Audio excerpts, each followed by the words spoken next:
Imagina centenas de milhões de reais sendo injetados do dia para a noite em um clube de futebol. Uhum. E não é qualquer clube, é um clube com uma das torcidas mais apaixonadas, viscerais do país.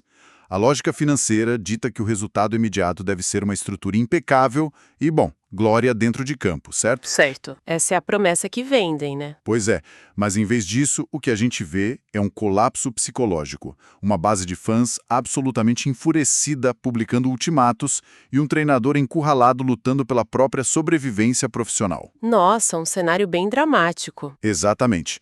Hoje, a nossa imersão vai dissecar essa crise explosiva no Esporte Clube Bahia. Como base, nós temos notícias recentes do mundo esportivo e uma nota oficial bem intensa divulgada pela Bamor, uma das maiores organizadas do clube. Perfeito. O nosso objetivo aqui é desvendar o que acontece quando o dinheiro frio e calculado de um conglomerado global bate de frente com a paixão implacável da arquibancada. O que é fascinante aqui logo de cara é como essa injeção colossal de capital cria uma ilusão de controle. Sabe? Como assim ilusão? É que o futebol moderno tenta desesperadamente se comportar como uma corporação tradicional do mercado financeiro. Os executivos chegam, montam aquelas planilhas detalhadas, projetam receitas altíssimas. Desenham organogramas complexos de uma SAF, né? A Sociedade Anônima do Futebol. Exato. Tudo lindo no papel, mas o campo ignora o escritório. O futebol é esse ecossistema único, onde todo o planejamento impecável de uma temporada de milhões pode ir por água abaixo por causa de, sei lá, um erro de passe aos 45 do segundo tempo. Com certeza. E o caso que temos em mãos hoje é talvez o exemplo mais cristalino de como o aumento exponencial de investimento não compra a imunidade contra a pressão. Na verdade, ele multiplica essa pressão por 10. Ok, vamos desempacotar isso. Porque a atmosfera nos bastidores do Bahia agora parece um roteiro de filme de tensão. O protagonista encurralado é o técnico Rogério Ceni, e o relógio está correndo rápido demais contra ele. O clima está muito pesado. Muito. E essa crise atual não surgiu do nada, né? Ela tem uma anatomia muito bem definida. Estamos falando de um time que amarga uma sequência duríssima, são 6 jogos sem vencer sob o comando do Ceni. 6 jogos no futebol brasileiro é uma eternidade. É uma eternidade. E para piorar a situação, o calendário já cobrou um preço altíssimo. Tivemos eliminações precoces em 2 competições gigantes, que são a Copa Libertadores e a Copa do Brasil. Pois é, torneios super lucrativos. Exatamente. E o ápice dessa fervura toda chegou na sexta-feira, dia 15, com a tal nota oficial da Bamor. E olha, eles não estão pedindo um momento de reflexão da diretoria. Eles exigem, com todas as letras, a demissão imediata da comissão técnica. É um ultimato mesmo. Mas sabe o que é fascinante quando a gente analisa o texto dessa manifestação? O que te chamou mais a atenção? As entrelinhas. A nota não foca em problemas táticos. A torcida não está lá debatendo se o time deveria jogar com uma linha de defesa mais alta ou se a transição defensiva do Ceni está lenta. Assim. O diagnóstico deles é outro. Exato. As palavras exatas que eles escolhem para descrever o time são, abre aspas, perdido, sem personalidade e sem poder de reação. Caramba! Eles estão diagnosticando um colapso anímico. Porque, veja bem, a eliminação em campeonatos de mata-mata carrega um peso psicológico que é devastador. É diferente dos pontos corridos, né? Muito diferente. Pontos corridos permitem aquela narrativa da recuperação lenta, jogo a jogo. O mata-mata não. O mata-mata é a glória ou o abismo instantâneo. E quando um elenco que custou uma fortuna cai repetidamente nesses abismos e de forma apática, a sensação de quem acompanha o clube de perto é de pura traição. Traição. É uma palavra forte, mas faz tudo sentido. E essa sensação de apatia e falta de reação me faz pensar em uma analogia para tentar explicar esse travamento deles em campo. Manda! Eu adoro analogias. Sabe quando um restaurante familiar, super tradicional, de repente é comprado por um grupo de investidores e ganha uma cozinha de padrão estrela Michelin? Sei, e muda tudo. Sim. Os donos novos trocam aquele fogão antigo por equipamentos de indução de última geração, trazem ingredientes caríssimos importados de todo o mundo, a estrutura agora é de elite. Uhum. E o que acontece com os cozinheiros? Esse é o ponto. Os cozinheiros que antes faziam pratos deliciosos usando intuição e paixão, de repente ficam aterrorizados. Tem inspetores engravatados anotando tudo na prancheta, tem as novas métricas de desempenho corporativo. Ah, eles começam a pensar demais. Exatamente. Eles pensam demais, hesitam e no fim não conseguem nem fritar um ovo direito. É um apagão total. E a nota da Bamor aponta exatamente para isso. O texto diz que, nos momentos decisivos, o roteiro é o mesmo. A equipe, abre aspas, perde a linha, desaprende a jogar bola e entra em campo sem coragem. Nossa, essa imagem da cozinha de alto padrão captura perfeitamente a essência do que a gente chama na psicologia esportiva de asfixia sob pressão. Asfixia? Isso, o famoso apagão. Não é que o jogador teve um esquecimento cognitivo ou esqueceu como se chuta uma bola. É uma resposta fisiológica real ao peso desproporcional da expectativa. O corpo trava. Trava. Quando esses atletas vestem uma camisa que agora representa um projeto multimilionário, o medo de errar acaba suplantando a vontade de vencer. A biologia entra em ação mesmo. O nível de cortisol do cara dispara. O hormônio do estresse. Exato. A visão periférica do atleta literalmente se estreita. Aquela tomada de decisão que deveria ser instintiva passa a ser sobrepensada, igualzinho aos seus cozinheiros. E é por isso que a torcida tem essa percepção clara de que o time está desaprendendo a jogar bola. Quer dizer, não falta talento nos pés, falta oxigênio no cérebro. Perfeito. Falta oxigênio. E a frustração gigantesca da arquibancada nasce da repetição crônica disso. A nota da torcida ressalta muito isso, que é algo que se repete ano após ano. O trauma acumulado vai transformando qualquer tropeço bobo numa montanha intransponível. É um ciclo vicioso impressionante, né? O trauma repetido gera essa exaustão emocional. O torcedor sente que já assistiu a esse mesmo filme trágico inúmeras vezes e, francamente, se recusa a pagar o ingresso para ver o mesmo final de novo. Ninguém aguenta. Mas olha, há uma camada nova aqui. E isso torna essa fúria atual muito mais inflamável do que as crises das décadas passadas. Com certeza. Porque o Bahia sempre viveu montanhas russas de emoção ao longo da sua história. Por que a intolerância bateu nesse teto logo agora? A resposta, claro, está na transformação radical no modelo de gestão e nas promessas que vieram no pacote. A mudança para a SAF. Isso. O Bahia deixou de ser apenas uma associação esportiva e virou parte de um conglomerado gigante. Precisamente. E aí nós entramos no terreno da SAF gerida pelo Grupo City, que é, talvez o maior império global de administração de clubes de futebol hoje em dia. Os caras são gigantes. Muito. Quando uma operação desse calibre desembarca em Salvador, ela não traz só planilhas bonitas e novos métodos de treino. Ela traz uma narrativa muito forte de redenção. Redenção em que sentido? Historicamente, times fora do eixo Rio-São Paulo sempre conviveram com essa narrativa da superação. Aquela coisa de ganhar na raça contra orçamentos muito maiores. Só que a entrada do Grupo City mudou a matemática. De repente, o Bahia tem poder de compra para disputar atletas de peso com qualquer gigante sul-americano. Ah, entendi. O bolso agora é fundo. Exato. E essa nova realidade financeira altera completamente o DNA da relação do time com a própria torcida. Faz sentido. A promessa central dessa nova gestão foi a famosa mudança de patamar. Essa foi a frase que eles venderam e que o torcedor comprou.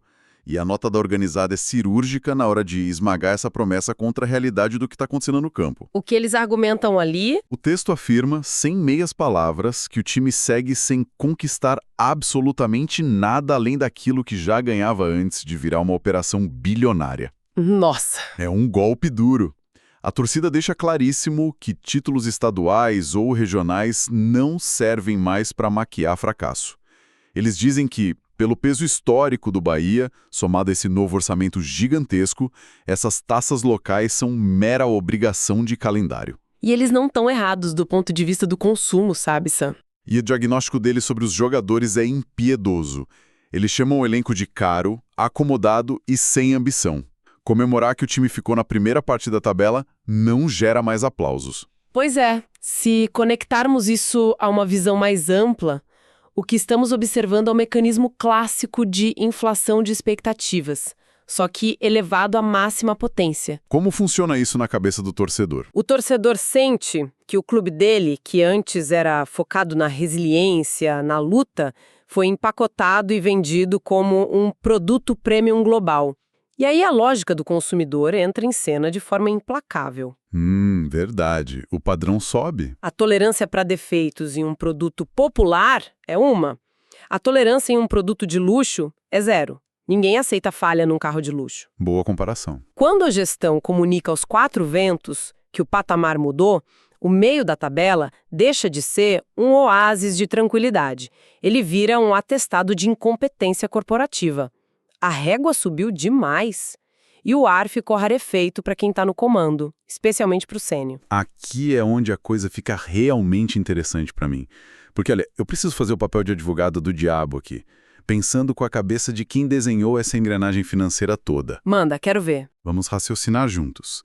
Se um clube imenso tem toda a sua estrutura corporativa, financeira e filosófica alterada da noite para o dia por causa da entrada de uma SAF, não seria a coisa mais lógica e natural do mundo que a construção de um time de verdadeira elite levasse anos? Do ponto de vista corporativo, sim. Pois é. Nenhum negócio global se consolida no verde em 2 ou 3 semestres. Então, exigir a demissão sumária de um treinador e mudanças drásticas logo após uma sequência ruim de 6 jogos não seria um sintoma de imediatismo excessivo?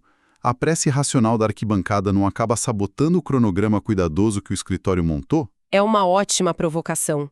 O que a gente tem aí é um conflito claro de linhas temporais. O escritório vive no longo prazo. Anos, ciclos, janelas de transferência. Exato. A gestão ancorada em dados pede isso, maturação de ideias. Mas a arquibancada, meu amigo, a arquibancada vive no domingo às 4 da tarde. É o aqui e agora. Sempre. Mas a nota da torcida fornece uma resposta perfeita para essa sua visão corporativa. A cobrança da Bamor não é exclusivamente pela falta de uma taxa dourada amanhã. A fúria é direcionada à forma como o time perde. A postura. Exatamente. A manifestação menciona claramente que se esgotou a paciência para desculpas esfarrapadas. E o que isso significa na prática? Significa que a torcida aceitaria perder se o time estivesse sangrando em campo. Se mostrasse vontade. Se demonstrasse um esforço condizente com o peso da camisa. Mas o que eles veem é apatia. Olha, um torcedor que muitas vezes ganha salário mínimo e paga caro no ingresso, ele jamais vai perdoar um jogador milionário que não divide uma bola com fúria. É a quebra de um contrato moral, né? Perfeito. A lógica corporativa pede tempo, tudo bem. Mas a entrega anímica, a raça, isso não requer adaptação ao sistema tático. Isso é a taxa básica de sobrevivência no futebol. E quando falta entrega, nenhum projeto de longo prazo se sustenta perante a massa. Faz todo o sentido do mundo. A revolta não é contra o tempo que o projeto leva, é contra a postura durante esse processo.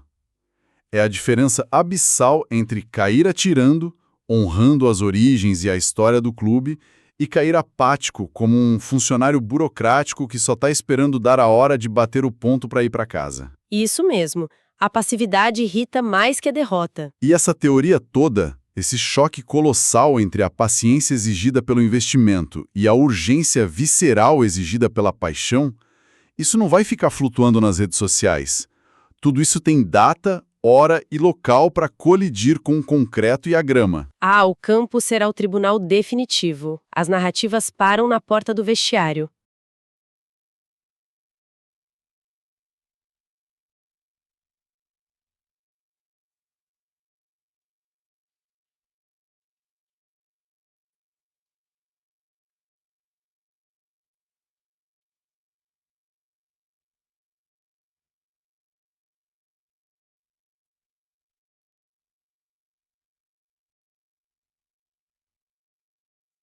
Sem dúvida nenhuma, o calendário não perdoa crises e há um confronto direto marcadíssimo. Presta atenção no cenário. Vamos lá. Neste domingo, dia 17, às 16 horas, válido pelo Campeonato Brasileiro. O palco dessa tempestade perfeita será a Arena Fonte Nova, em Salvador. É o caldeirão máximo do Bahia, o lugar onde cada passe errado do time vai ecoar como um trovão na cabeça do Ceni. Vai ser ensurdecedor. Vai.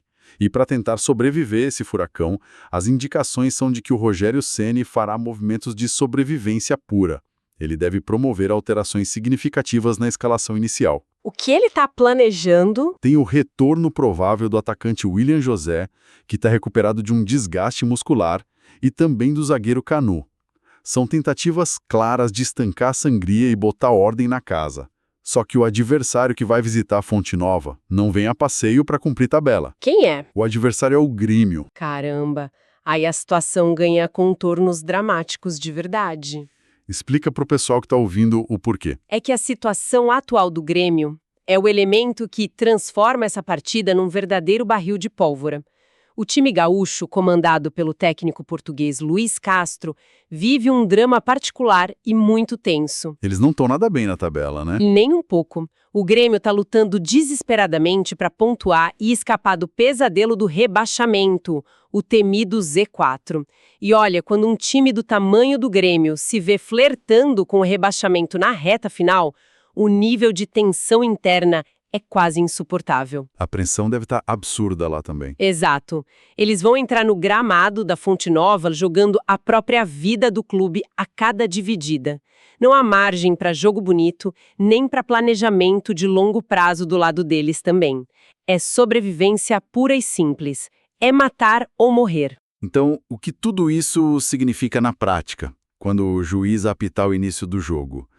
Nós teremos a colisão de dois medos completamente distintos. Dois desesperos. Isso. De um lado, o medo do fracasso corporativo, encarnado no Bahia. É um treinador sob o ultimato da própria torcida, um elenco caríssimo, pressionado a provar que tem alma e que não é acomodado.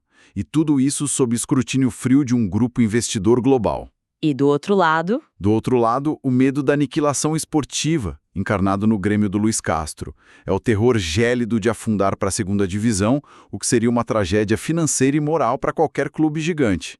Olha, enfrentar um adversário que está com a corda no pescoço lutando para não cair é o teste final de resiliência. Será uma radiografia imediata de qual equipe possui a maior força mental. O que vai se desenrolar nesse domingo, na Arena Fonte Nova, transcende a disputa por 3 pontos. Vai muito além da tabela. Muito além. As mudanças que o Ceni está promovendo, trazendo o William José e o Canu de volta, não são apenas alterações táticas no papel.